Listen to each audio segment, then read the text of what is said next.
So for those of whoever that don't already know, I am Ashley, I'm Emily. and this is episode 5 of On the Serendipitous Side podcast, where we are hoping to bridge the gap between the authors that we love and all of us readers. So today we have Kristen Arnett on. We are so pumped. This is so cool. If you want to just give like a little introduction and then maybe give us a reading from Stop Me If You've Heard this one. Sure Or any thing. book. Anything you Yeah, choose. I have it Awesome. here. So Okay. it's like trying to find my oh yeah, great. I have it all prepped.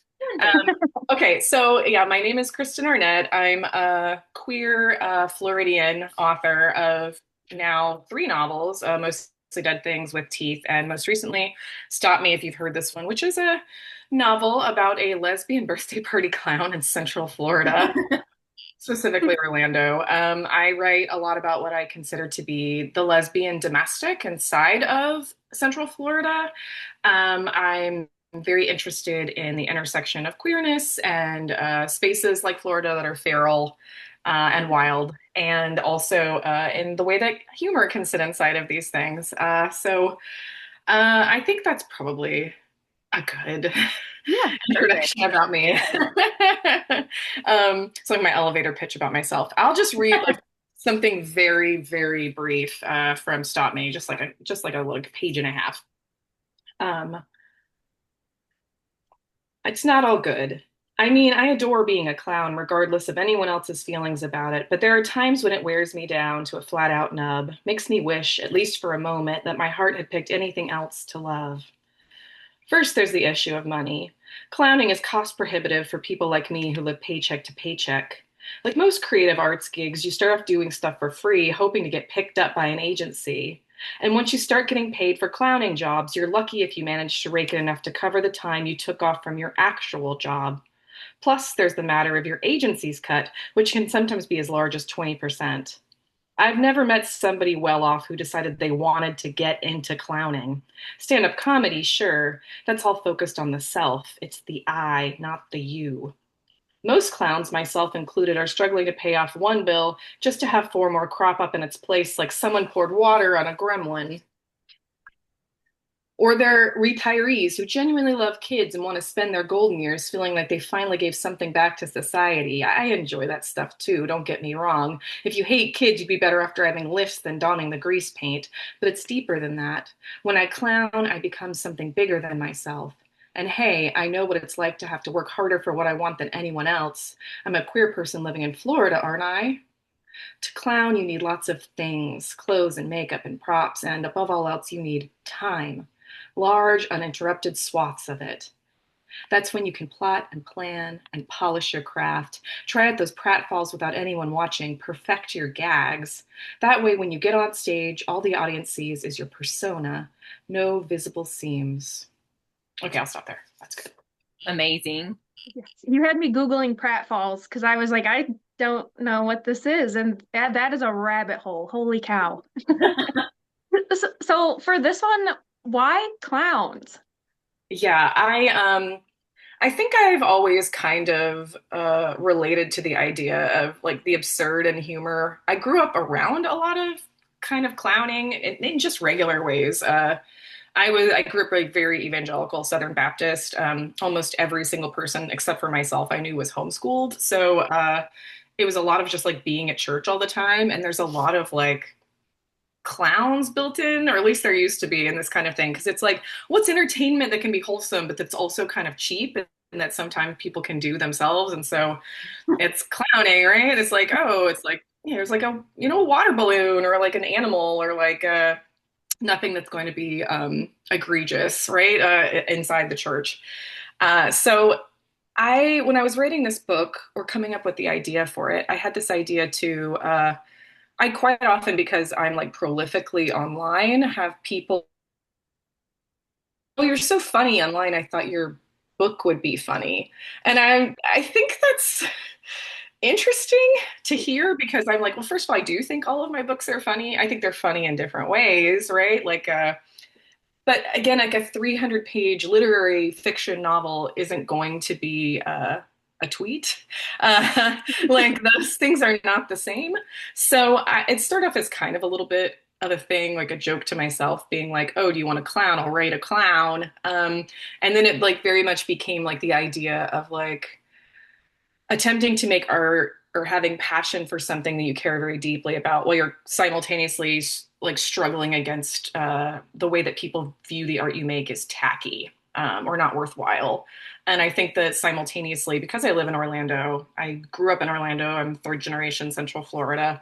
Um, we have a lot of stigma attached to what this place is. It's a hospitality hub. It's a tourism industry. And so people spend a lot of money to come here and enjoy all the different things that they might choose to partake in, and then they leave being like, well, that wasn't art, or like that wasn't. And it's all the people who like work to make that for you. It's like they're making that for you. That's the corporate side of things, and that's their job, so they can go and do the art that they want to do because it's like capitalism. So Absolutely. it's like all these things are like, oh, it's the clown. Like Florida's the clown. To the people who come in, like tourism's the clown. Art is the clown. Multifaceted. Yeah, Yeah. yeah. So clown became like a lot of different things. Like what always happens when you're writing something. When you're writing, you're like, oh, it's like five different things all at once.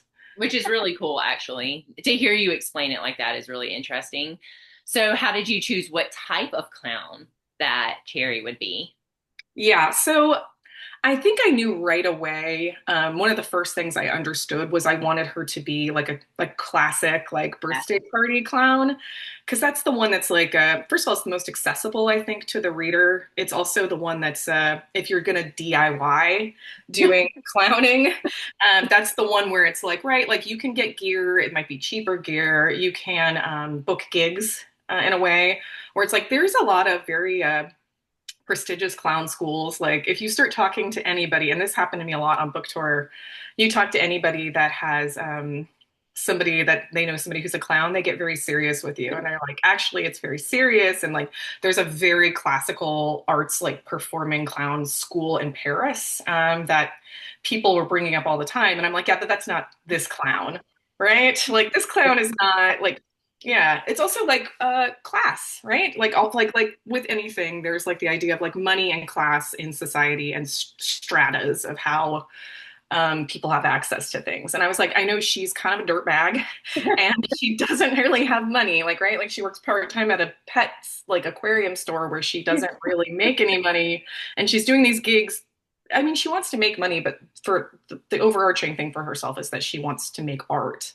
And so, like, what is it like to be like a living, working artist? And so, this particular kind of clown, I think, fit the bill for this character in terms of that's what she'd gravitate to naturally, in a kind of like avant-garde kind of way, but also fiscally, like financially, that's like what she can afford to do. Did you ever toy with her being a female clown?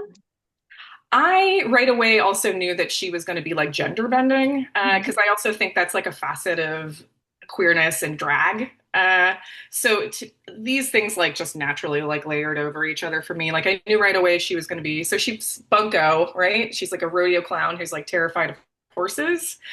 So it's like a running bit because it makes the kids laugh because they like that he's scared of horses because like how is she going to work at the rodeo if she's like terrified of horses? But I also was like, this is a way to play with the idea of like the performance of persona is so much about like what drag is about. And we have a lot of queer people, trans people, and a lot of people who perform drag like drag in like its many different kind of capacities and forms here in Orlando specifically. And so I was like, oh, it felt natural to have her like try things out, right? Because when she's playing Bunko, she's not Cherry. Right. She's not herself anymore. She's this other character. And so I wanted it to feel more like drag. I love that. Yeah. And we both Came across. for sure. Yeah. And Yeah. we like that a lot as well. So when doing the research for Stop Me, like what type of research in regard to, did you watch like a lot of clowning or stand up and stuff like that? And were there any favorite factoids that you came across? Yes. So I spent a year thinking about this book before I even started to write it, like a full year. I did some like research stuff. I kept like a Word document where it was like if I came across something or I had some kind of idea where I'm like, I can't really afford to forget this, I jot it down in there. But mostly I wanted to spend time with who I thought she was as a person. So by the time I sat down in the Word document to start writing the novel, I had a really like a year's worth of idea of who this person was, right? So I was like, like when you get to know somebody for the first 6 weeks, it's very different than like 6 years later, right? Like those are different like feelings and information you have. So for me, having this full year was really important to know who she was going to be. So that was like, I know that's not technically research. I'm a librarian also. Like I have my master's in library and information science. So the classical research part of it was only like it wasn't like the rigorous kind of study that like okay, so for my first novel I wrote about taxidermy, and so I was doing a lot of hyper specific research for that, which included like I was running an interlibrary loan department at the time, so I was ordering myself like manuals for taxidermy from like 1982 and like reading them in the bath, like just like that kind of stuff. This was a very different animal, pardon the pun, but it was like I needed to watch a lot of physical videos. So because I was like, clowning's deeply physical. I need to know how bodies move, how physically that would look like on the page to produce a laugh or to not to produce like a reaction. So I was like, okay, this really means I need to watch a ton of videos. So I watched a lot of like more like instructional videos about like how clowns would like here's how to perform like a gag. Like here's like a classic gag, right? Like is pulling something out of your sleeve, like the endless scarf kind of situation, or tumbling, right? Things that like having like water shoot out of like the classic stuff you associate with it. I was like, I want to know like how a routine would work in different situations, right? Like there's like for a child's birthday party, sure, but then also like, what if you get booked for a gig where you're like, it's like a half hour like upfront for like at a library or something, like you're in a multi-purpose room and you're like for like 50 people, and it's like what does that like routine look like, what would be included, that kind of stuff. So I ended up watching a lot of videos like that, so my algorithm is fucked. Oh, I bet.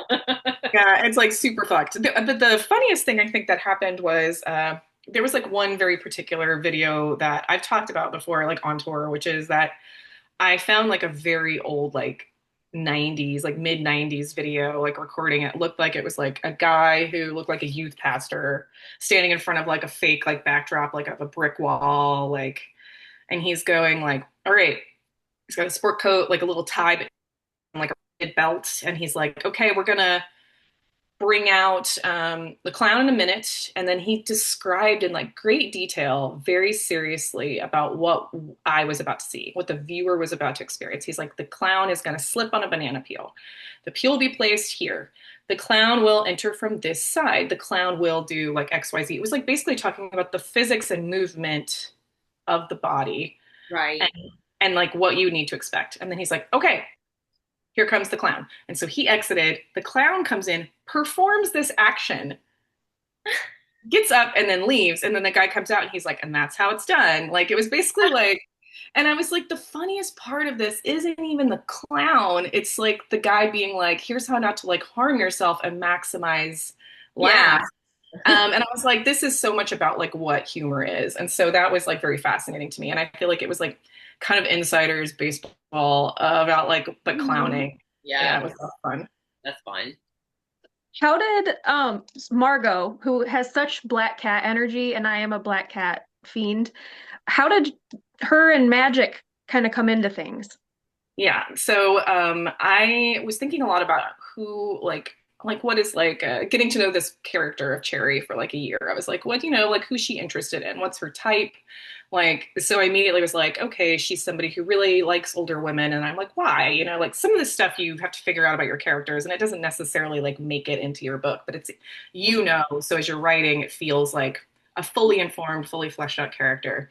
So I was like, I know that she's into these older kind of women because like they're established and they know what they're doing, and it's attractive to somebody who is basically literally humbling through life and not having an understanding of what's going on.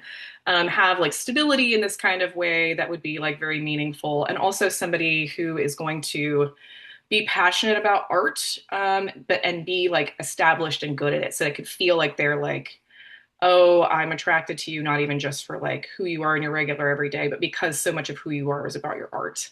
So I was like, okay. And then I was thinking of like the strata of class inside of performers Mhm. inside of this thing, right? Because even when it comes to these kind of things, right? It's like people have strong feelings about magicians also, and they're like, oh God, a magician.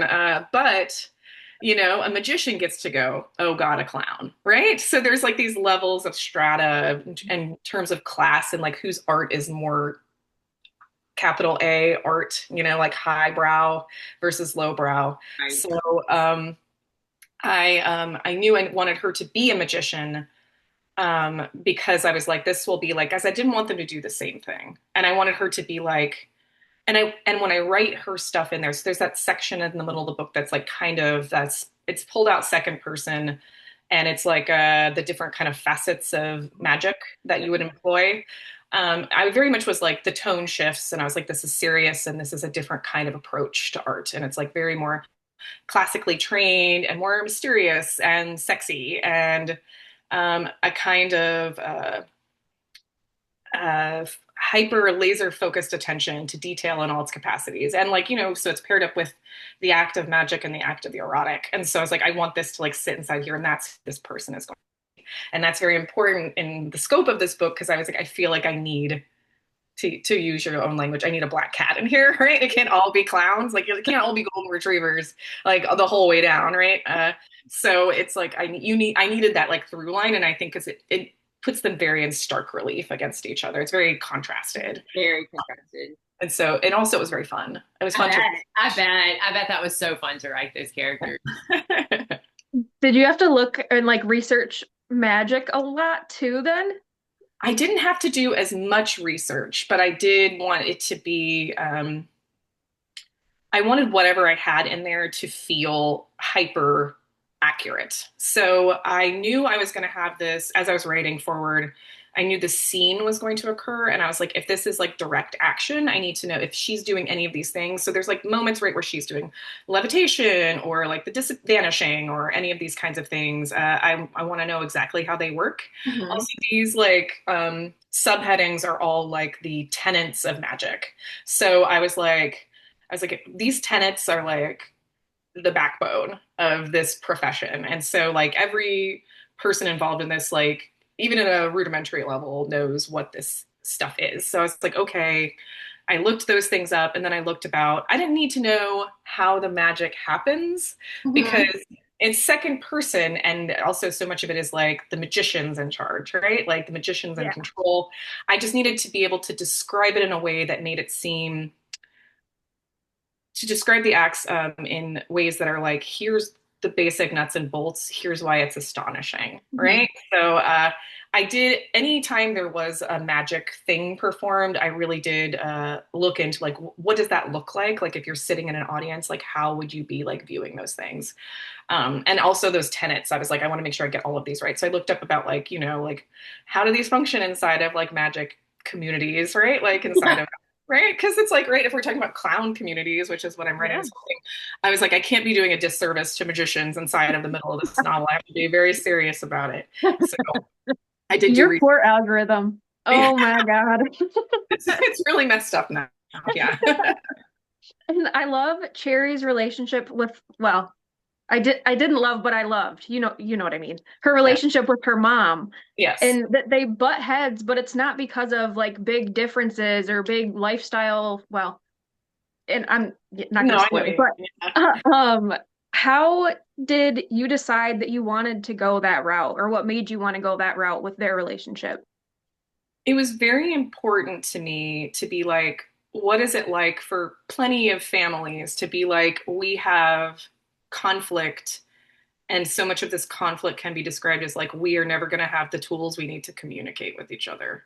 So it's like, I think you can take out Cherry and her mom and drop in two other people, and it's like, it might not Totally. involve clowning or a dead brother, but that stuff's still going to be sitting in there, you know? Like people even going to therapy, sometimes it's like they still have like complicated relationships with their children or complicated relationships with their parents. Totally. So that to me was like, it was also like, I was like, and I don't want this to because being a queer writer and having people read my work that come from all different kinds of backgrounds, including, people who don't really have experience with any kind of queerness or anything. Like, I didn't want them to read into that relationship and be like, the underlying like thing that's here is that Cherry's gay and her mom is straight. And I was like, I Right. don't want that to even be a question in a reader's mind. So I'll take that out of the equation by making them both gay. Yeah. So I was like, okay, You're like, like, you don't get to do that. yeah. I was like, I'm actually going to be like, Cherry's mom makes her feel homophobic. So I'm Right. like, I was like, that's important to me. But I was like, because so much of it is like, you don't understand who I am. And to feel like lonely because your parent doesn't see you or have an understanding of it. But the flip side of it too, because this is a very voicey first person thing, I also wanted it to be like, Cherry doesn't understand her mom either. She doesn't try to. Right. She doesn't want to really know. Mhm. But that's like that kind of thing that happens too, where it's like to be a child is like to kind of feel occasionally a little bit like selfish in the way we want our like parents to see us because like it's there's that. Yeah, we sometimes forget that like parents are also the same kind of thing, right? They want to be seen. They also have like they're people. Yeah. Everybody makes mistakes. So it was very important to me to be like, they're never going to be able to really communicate. And the hardest part for the two of them is this person who used to be there that facilitated the communication is no longer with them. So what does that mean, right? Her brother's dead, her son is dead. He made things easier for them to communicate and he's gone. So can they continue to have a relationship? And so in the writing of this, I was like, not to like do spoilers or anything, but I think that like the legitimate kind of outcome is like we can work on it, but it's never going to be this ideal situation, right? There's this feeling sometimes people have where they're like, well, can it look like Gilmore Girls or something, And that's not a reasonable, realistic thing like between like a parent and child. So it's like, no, probably not, but we can have this, Yes. Yeah. I loved their dynamic. I really liked the dynamic too with the female main character in Mostly Dead Things and the Oh, relationship yeah. as it developed with her mom by the end of the book. Yes. That was actually something that really, really stood out to me in that book, and it stayed with me so much. And in the beginning of the book, I would have not thought that that would have been maybe the thing, that I held on Yeah. to. Yeah. Yeah. That was important to me also because I mean, I think a through line in all of my work is I like writing about families misunderstanding each other. Because I think that's like, I gravitate towards it as a reader. I really grew up on like, cutting my teeth on a lot of like novels of like suburban ennui. So like Rick Moody's The Ice Storm or like any of the John Cheever stuff, where it's like families who like, they're like, why can't we like get this together? What's going on? And it's just like people misunderstand each other all the Yeah. time. But with Jessa and her mom, I knew very much too that I wanted that to be like Jessa always felt like her father's Mm-hmm. child. And Mm-hmm. with the father gone and being like, and also just also never being able to be the kind, right? Because it's like, really, she wanted to be her father's son. Oh, yes, It's like, very much. she can't be her father's son. And now her father's gone.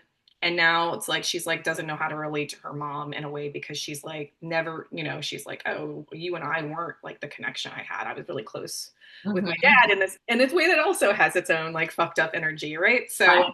Yeah. yeah, And yeah. also her journey of coming to accept and understand her mom through Yes. the taxidermy art and all that stuff. It was just really cool that journey of everything. Yeah. Thank you. Broader spectrum question in regard to like your writing, starting from even your short story collection, like how has your process of writing, or has it changed with your books? Like, have you changed the way you write your books and stuff? Yeah, I think it's very interesting and probably something many writers you're talking to are telling you are going to continue to tell you is that like you wish you could develop some kind of like formula where you're like, okay, this is how I did this one, and now I sit down to write the next one, and it never happens that way, or at least hasn't happened to me.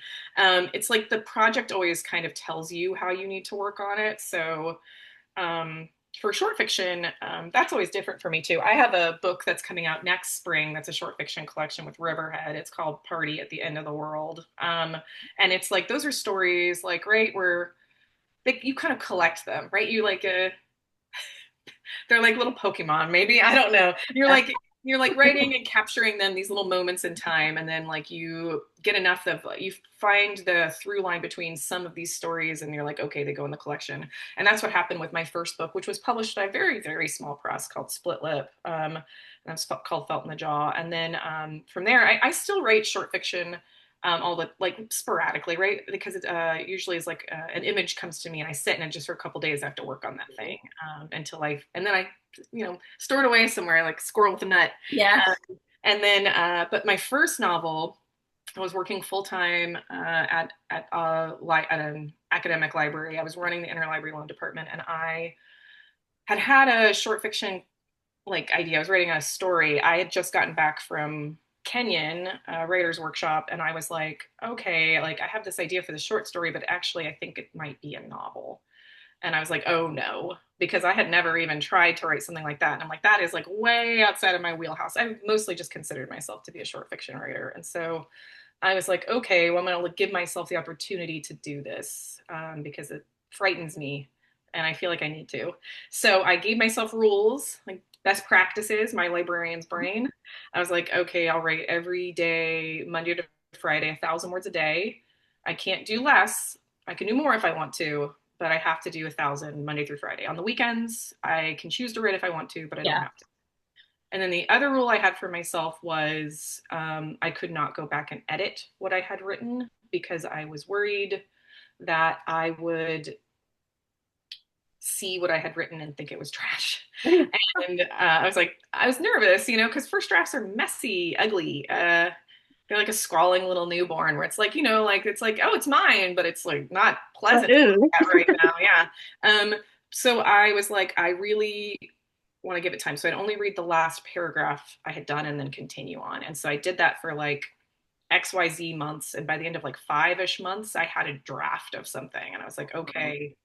And that was mostly Dead Things. And it was a wreck. It was very messy, like even just on the sentence level, because I hadn't let myself go back and correct typos, or like grammatical errors.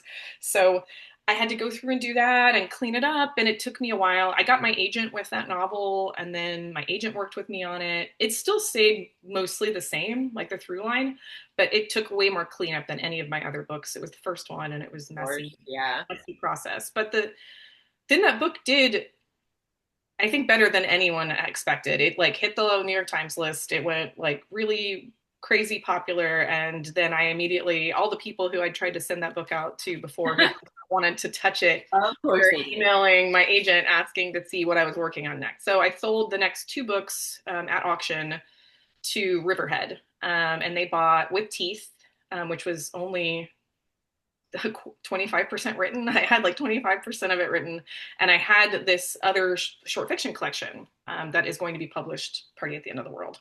And so then I had on a deadline, so I was like, I have to write this. So I was writing 2,000 words every single day, no breaks, because I was on a deadline. There was like no other choice. Yeah. So I was like, it has to happen. And so I told myself it was going to. And by this point too, because I had shifted into, I've been working full time in libraries since I was like 20 years old. I went to night school, and I was able to quit my job and just be writing full time. So that was also a thing. Like I was like writing 2,000 words a day, but it was also my job. Like this is what I'm doing. So I put all my time into it. I wrote that draft. I got it in. And then for this third book, for Stop Me, I thought about it for a full year before I put anything on the page. And then I ended up, because I thought about it so long, I wrote it in 6 weeks. That's so wild. I sat down and wrote it in like 6 weeks. And it basically is exactly how I wrote it. Like there's some light editing, but it was clean. It was very tight 5, I like to say, because of the jokes in it. But it was like, but now I'm working on novel 4, and it is taking forever. I'm like, okay, this is my book where I'm having to learn patience, like where I'm like, patience is required for this book. And like, I have a paperback coming out soon in the spring for Stop Me.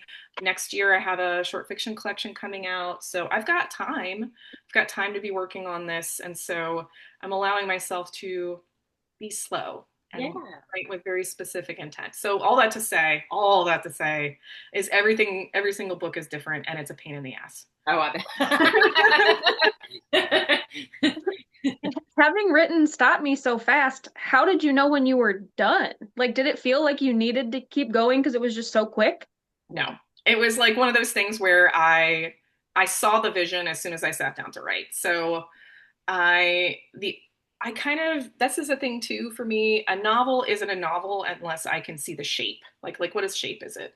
And so Mostly Dead Things to me, as I was writing, I have the present is happening and it's in a linear line, right? Straight across. It's basically up to the minute. The past is happening every other chapter, but it's out of sequence, out of time. It's like how memory occurs. Like we don't get to control when we experience a memory, right? It's like can be triggered by a scent or a song on the radio or seeing an ad or like running into somebody you haven't seen in a while. Like all these things can trigger and they, out of sequence. So the shape of it turned into sewing, right? You've got that straight line and the zigzag over it, which is perfect for taxidermy. And it's also how I feel about the past and the present weaving. And then my second novel was about, I call it like mean lesbian mommies. But it is, because it's dealing with children and raising children and childcare and like the seasons of a child's life, it naturally fell into like, spring, summer, autumn, and winter. So it's like set up into these 4 sections that are like seasonal. And I'm like, okay, that's the shape. It's holding the shape. They're not sequential either, but it doesn't matter. It's like the seasons hold it. So, and then yeah. And so then with Stop Me, I was like, this is basically a 1 hour stand-up comedy special for a clown. So I was like, that's the shape. And so every chapter is not titled a number, it's titled like the name of like a bit inside of it, right? You've got, and it starts with cold open. And so it's got like the opening I wrote, and I was so thrilled with that opening where she like has sex with that mom at the birthday I party. love it so much. I love it. I was so excited about that. I immediately stopped after I wrote the draft of it. I wrote it in like 20 minutes and then turned it on my computer around and made my wife read it. I'm like, read this right now. And I like watched her face the whole time because I was like, it's such a funny bit. But I was like, that opening to me is the shape of the whole book. Right? It's got this kind of like the setup, the dramatic action that's happening here, and then the but up, like at the end. And I was like, that's it. That's the whole book. So I was like, if I can see it and hold it in my head like that, I can get through it. So when I had reached the end and she's like in, she's performing that avant-garde like art that she's wanting to do in this space where it's like maybe she's not making money, but she's having a blast just making the things she wants to make. And like, we'll see what the future holds. That was like, that's it. Like, that's what I want, like to sit here. And it mirrored to me the opening perfectly. And I was like, that's so when I reached that, I was like, it needs cleanup, it needs some tightening, but it's done. I was like, this is it. This is the bit. So there's definitely times with other books where I was like, I could work on this forever. Like Mostly Dead Things, I worked on that until they snatched it from me. Yeah. I'm like, please let me, because it was like also dealing with things where it was like grief in this hardcore kind of way. Because this book, Stop Me, is a book about grief too, but a very different kind of like look at grief, right? Like I call Stop Me like also my glass half full book. It's a very joyful book, even if it's dealing with things that are hard. It's like she's like, no matter what happens, I'm the eternal optimist inside of this, and that it cannot be said for Jessa, who plays like my depresso straight man, pun intended, who is like everything's hard and why, and like and I was like, and like the kind of like overwhelming ways like people deal with grief, like right. So it's like her dealing with grief, but it's how her mom chooses to deal with grief. It's how her brother chooses to deal with grief, like the loss of like their dad, but then also this woman that she had loved very much, and also her brother had loved as well. So there's like a lot of loss and grief. That was super fun. How we hold that stuff, but this is a different thing where it's like this is less how we hold it and more how it's juggled to entertain others. So it's like I like it. So when you are writing a book, does it change with each book, or typically does the title come before the plot for you, or in any order? I've always said that I title first because I usually do, even with an essay or a short story. Most of the time that happens. Stop Me was called Clown, a novel. And I wanted to keep it that way. I still in my heart kind of think of it as Clown, a novel. But it's one of those things too, where like when you're working with a publisher, they start talking to you about, like SEO and like, search engine capabilities and like lists and how something looks and like what. So my thing is that I want to have final say. So I'll be like, okay, I'm willing to be flexible on like 99% of things. A novel's title has to be mine. Like I have to come up with it. So it's like if y'all don't like that one, I get to name it. So for me, I was like, I'm gonna like title this the last line of the novel. Yes. So I was like, okay.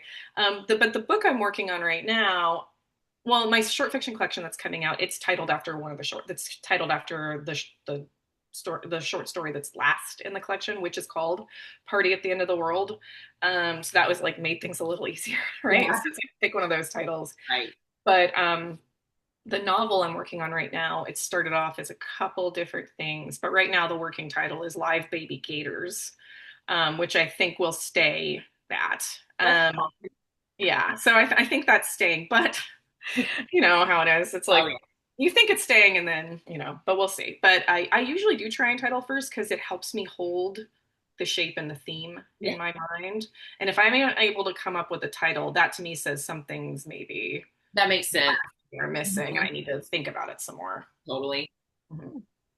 So your novels aren't really following like a coming out narrative. They're typically, at least from what I've seen, they're past that point in their life and in the characters are past that point in their life and their self-discovery.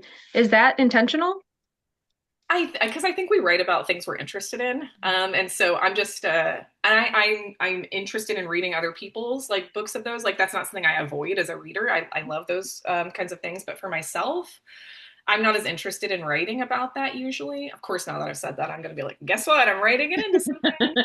Um, but I think it's like I'm so much more interested in the other ways that like being a queer person in the world can be either like a hassle or we make things harder for ourselves just in normal ways being a human. So like I would say like anything I write is queer no matter what. But that's like how I say like if I go into a bar, it's a gay bar because I'm there. So it's like it's a gay bar, I'm there. But it's like kind of like how I feel writing anything. So it's like queerness sits inside. I mean, I very much like writing about bodies and sex. I like characters moving through the world physically, and that usually means like if you're a queer person, like how your body is functioning, how you see yourself, like writing even like I wrote like sex inside of this book that's obviously queer sex, but I also was writing about like you brought up like the idea of like what it's like to be kind of like in drag, right? Like how do I feel about myself as like a performer, as like a queer person? Like I have to be like afraid of how men are going to react to me and like violence and like my safety and different things like this, or like how a man can like tell the same kind of joke and like he might get a laugh, but if I tell the joke, I might get a slap. Like it's like there's these Right. things to consider, and those are generally like the things I want to explore more. And I also really like, for the most part, writing about people. This is the youngest character I've ever written, is Cherry. I like writing women who are a little bit older than that. I usually like to write women who are like 30 and up, I like to think, because I'm interested in like, right, like my life has been established so far. Now what happens? And that's Mhm. very interesting to me. I'm a woman who's older than 30, so I'm like I'm interested in like what's happening in women's lives and queer people's lives like after they have, because I also think too like coming out process for many people involves like a secondary like adolescence, and that can be messy in its own right, like after you come out it's like then you like start making some decisions where it's like oh like God. That's so true. Yeah. So I'm like, and I think those are fascinating, but I'm like, I want to write after like the fact of that. Like, I'm Mhm. interested in like writing post that and seeing like, I'm established, but now what does my life look like? And some of that too is like writing in the domestic. So, like, if I'm writing in a household with like people who are married, like, and with teeth, it's like, that's not about them coming out. That's about them being like, I married you, but I don't really know who you are anymore. And I don't really like what we have here. Or do I? Like, I don't know how I feel. I feel like we decided on this together and now I'm like regretting some decisions I've had. So, like, these things are interesting to me, but they're all like human things. Of course not. But yeah, now that I've said, like, I'm not as interested in writing that, I'm sure that something's going to pop out of me now. That's the way it goes. Mhm. So you actually kind of introduced my next question perfectly because I was gonna mention that obviously you write a lot about like intimacy and sex and queer female relationships, and it's awesome. Like it's one of my favorite aspects of your writing, and I feel, and obviously other readers feel you have a knack for it. Like really, you do. You write. It's just like Ash and I talked about it from the get go. It's one of our favorite things about all of the books that you've written it in. So did you cultivate that intentionally, or was that organically occurring? Do you know what I mean? Yes, it's something I've thought a lot about, and I think I've developed and worked on, like how we would work on any kind of capacity of craft, I think. So like how you try and like strengthen dialogue, or like I think I really gravitate towards that. I also consider myself, right, a place writer. I'm writing about place and scene setting. These are all things that we can work on and practice. And I think like writing about the bodies and writing intimacy and the erotics of situations is something that it's the same kind of muscle we work out and like try and like, so like for instance, there's the way that like sex functions inside of narratives like tells us so much about like character motivation and what people think about themselves, and if they take themselves too seriously, if they don't take themselves seriously enough. Like we learn a lot about like people's relationships to their own body and how they'll like lie about orgasms, or like, you know, like lots of different stuff, right, tells us Right. about things. So in Stop Me, opening with a sex scene for me was what I wanted to do, because I was like, it's also going to be like, it tells you right away, like, not only is like her life comical, like sex is not as fun and messy and funny, and it's like a joke. It can be a joke, right? It can be a bit. So it's like, this tells you like her relationship to everything right now is this in this one scene in this weird bathroom and a floor. So I was like, this is a lot, but I was like, there's also like different scenes that I've done, like for With Teeth, it's like I'm like Sammy, my main character, who is like, especially after she and her wife like separate and she's like single again and she's the age she is, like she's like having sex, but she's like, well, what do I even like? You know, it's like it's been so long and I was with this person so long, like I don't know myself and I don't know my own body. Like, and I don't know your body. Like this is a new body. Like, so I'm like, oh, okay, this is like her being like, you know, and like, do I actually like this? So I have her have moments of like being like, oh, the sex is actually really good. And then other moments of her being like, I don't even like, she's like kind of like her and the person that she's on a date with are like groping outside a bar and they've been eating chicken wings. And like, she's like, all she can think about is like the fingers that were eating chicken wings are like on her body now and like maybe in her body. And she's like, okay, I guess it's happening. Or like, I can kind of taste chicken in your mouth, you know? And this is like, it's like what it is to be like alive and be like, okay, this is the thing I said I wanted. And it's supposed to be exciting. But the reality is it's like chicken wings on both Right. sides, Yeah. both of us. So like, and then with like Jessa in the first book, I wanted there to be complications, because so much of the sex that she was formative for her is just with this person who I would say is kind of the ghost of that book, which Oh is yeah. Bryn's a ghost. She's never on scene, like in scene in the present. She's gone. So we only get her in the past, and it's only the way that Jessa gets to remember her. So it can be this like, right, like the memory of like the first person who really made you feel this kind of Mhm. way. So she gets to become like this fantastic ghost, right? Where it's like everything is important and everything's beautiful and everything's a first, and it's like lives in memory. So it's like, but so sex works in all these different kinds of ways. And Yeah.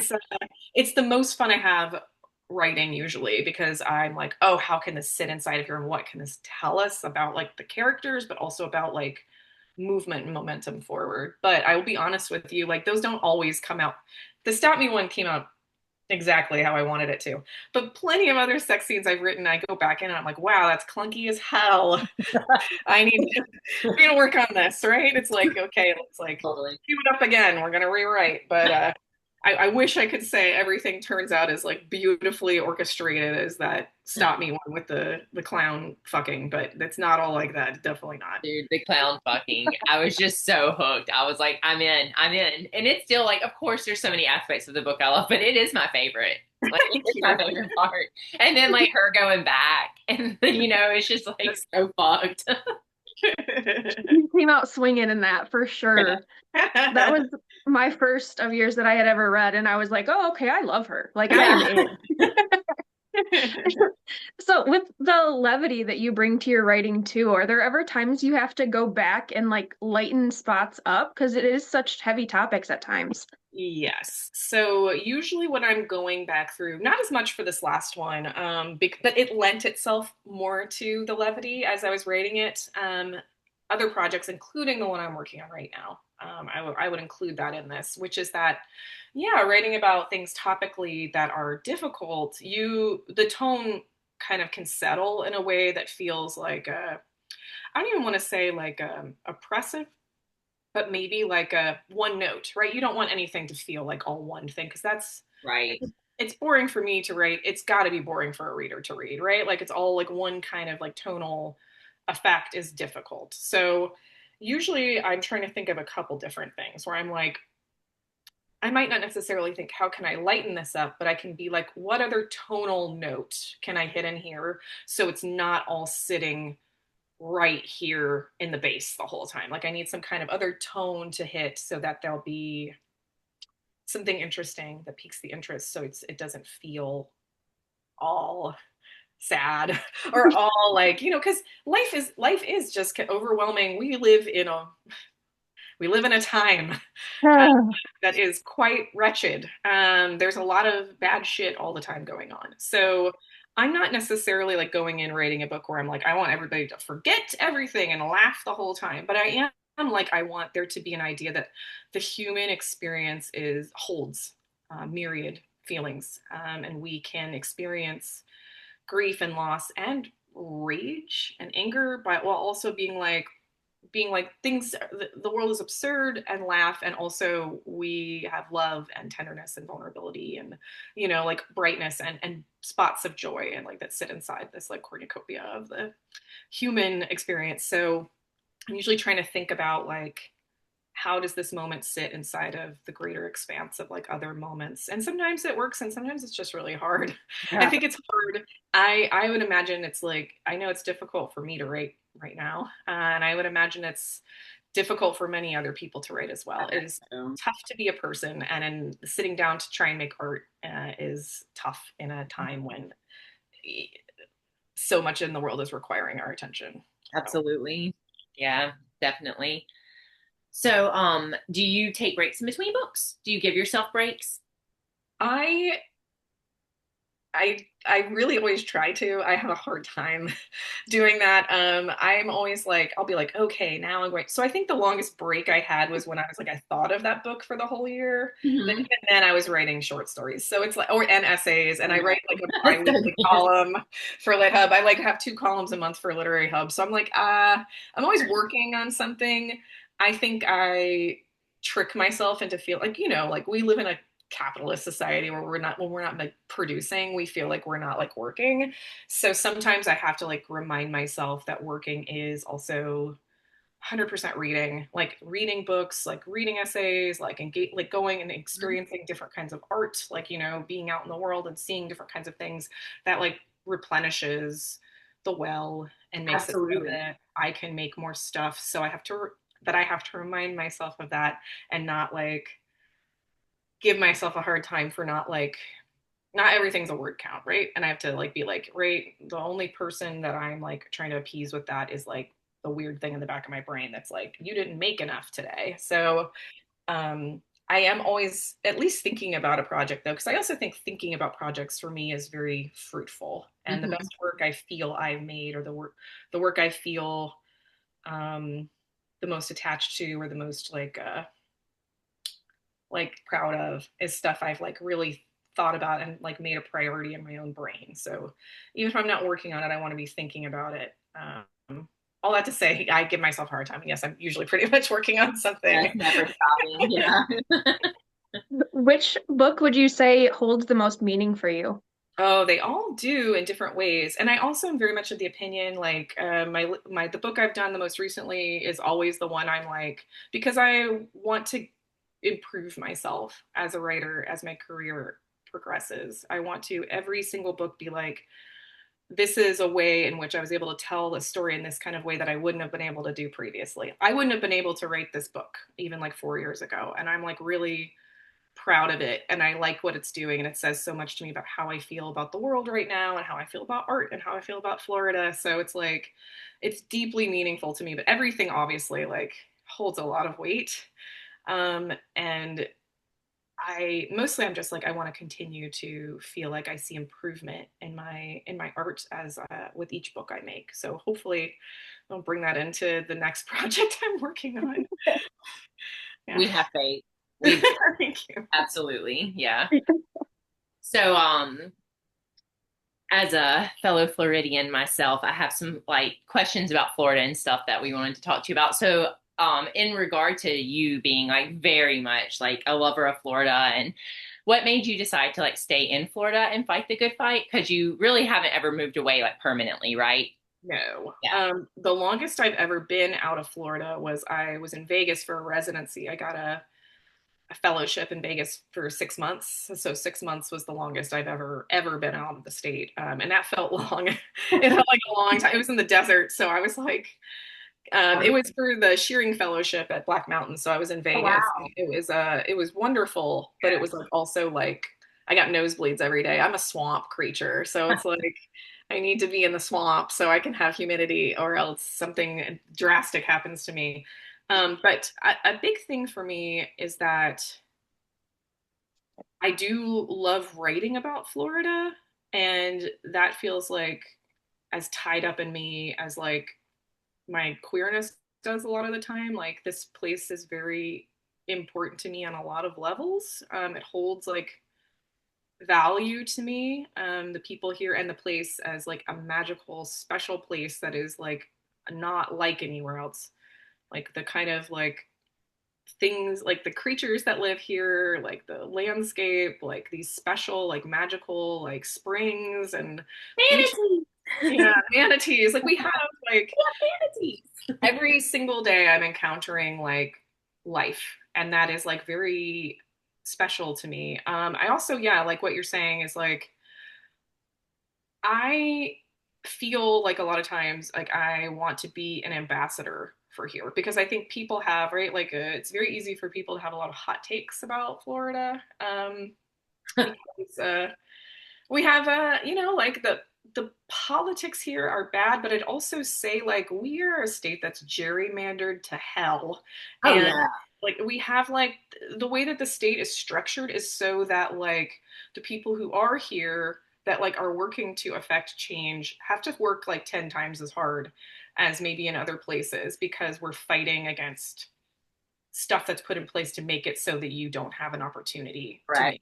to affect change. So I like being here and I like being vocal about who I am, what my politics are, and like how I love Florida because that is I'm happy to be like a figurehead for that to show other like queer people who live elsewhere that have like strong opinions that are negative about Florida that like All those shit talkers. yes. So I'm like that is an opinion you have, but like what is the reality of like what Yeah. a place is? A place holds a lot, right? It can hold a lot of bad shit, which we Oh, definitely yeah. do. Bad government.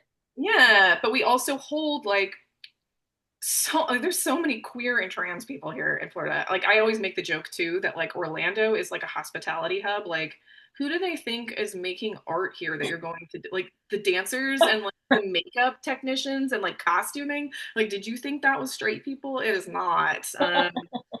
Sorry, No, dancer, it's not. Yeah. like no, that's not simply gay people. So um it's like I don't know. So like I like to be able to be like the mouthpiece maybe and I don't know and also just to be like yeah there's like work to do and I love it here. I love it here and I feel like the best version of myself when I'm home and I'm working here and get to like be with my community. So it's like Florida's long, lucky like I to feel like have. I'm always like trying to write a love letter Yeah. to Florida. Well, So Florida's lucky to have. You Sure. you two both have sold me. I am already planning a visit to come see Em with my Yeah, family. she's flying to come see me awesome. soon. I I was love like, Yeah. that. I shout, granted, I live in the Panhandle. You live in Central Florida. We live in different Yes. parts of Florida Yeah. that are very different, Yes. actually. Absolutely. Yes. But Florida's cool all around. There's great things all over Florida for sure. There really are. And it is like, right, like the state's humongous. So it's like totally disparate, right? Yeah. There's like Panhandle isn't like Jacksonville, isn't like Tallahassee, is not like Orlando, is not like St. Pete, Tampa, Yeah, like yeah, exactly. Miami, the Keys. Yeah, it's Like, insane. It's like little worlds all within this place. Like yeah, it's all different it and is. all It's great. not all just like the Florida man shit online. Exactly. Yeah. Everybody's always sending me that stuff. Like, you live in the craziest place. I'm like, come on, man. Yeah. Yeah. To And be fair, I sent you one that was down the street once. it was. It I mean, was. I was like, that's you're my not wrong. neighborhood. You're not wrong. Like that's you're like, You're right. You're right. Yeah. So, do you have any favorite Florida authors you would like to share that with listeners and stuff? Books, authors, anything like that? Yes. Okay. So Laura Vandenberg is a favorite of mine. She just had a book come out, I think 2 years ago now, called State of Paradise. She's from Sanford, which is like just down the road from Orlando. Um, and she writes like a beautiful short fiction too. She has a boxing book that's coming out next year, and that's going to be I great. read about that. I did. I did. Yeah. Yes. So that's going to be good. Lauren Groff, obviously, is amazing. She lives in Gainesville and she runs the Lynx bookstore there. And it's a Amazing. fantastic bookstore. And she has a Brawler coming out this spring, short fiction collection. I've just read an arc of it and it's awesome. So good. The whole book's good. And then Takira Madden is from Boca, and she wrote a memoir called Long Live the Tribe of Fatherless Girls, which is an Yep. amazing memoir. And she has a book called Whidbey Yes. coming out Right this there. spring. Yeah, I blurbed that and was basically like, this is a gorgeous book. Everyone's going to love it. We saw you blurb it. Yeah. That book is gonna, if it doesn't do numbers, I'm gonna fight people in the street. But because I was like, I love Takira. Jakira Diaz, she has written novels and a memoir called Ordinary Girls that came out, and she's from Miami. We have a wealth. That's all right. I think That. a lot of queer and female writers that live here. I'm really deeply proud that I think Me we have too. like a tradition of women writers who It's are really like, cool. It really yeah, is so cool. yeah. Well, thank you so much. And everybody definitely look out for Party at the End of the World. You said that would be next year? Next spring. It'll be next spring. Yeah. All right. Well, yeah. So everybody keep an eye out for that. And the paperback of Stop Me is coming out Like shortly. yeah, just a couple months from now. Yeah. Exciting. Yeah. Yeah. Thank you. Is there anything else that you want to plug? Where can people find you? Oh yeah, you can find me. I'm in all the usual haunts. I'm on Instagram, Kristen Arnett. I'm on Blue Sky. And then at same name, anything on any social media, you can find me under my full given name, Kristen Arnett. And then yeah, every I have 2 columns a month that come out at Literary Hub. It's called Am I the Literary Asshole? It's where people write in to ask So me good. anonymous questions about if they've behaved badly or if somebody else behaves badly, and I get drunk and answer them, which is my favorite job that I have. But those are always fun. I had one come out today, so it's I love that job. And then yeah, I think that's all I can reveal right now. I have some other Fair. secret things, but Exciting. good stuff coming. Yeah, yeah. Well, thank you so much for joining us on the Serendipitous side. We love your books, and it was so cool to get to talk to you. Such an honor. So thank you very much. Thank you for having me. I had a blast. Yeah, awesome. Us too. Yeah, We'll have to have you back, maybe. please. Yes, happily. Yeah. I'm holding you to that. Okay. Okay. Bye, Kristen. Bye. Thank you.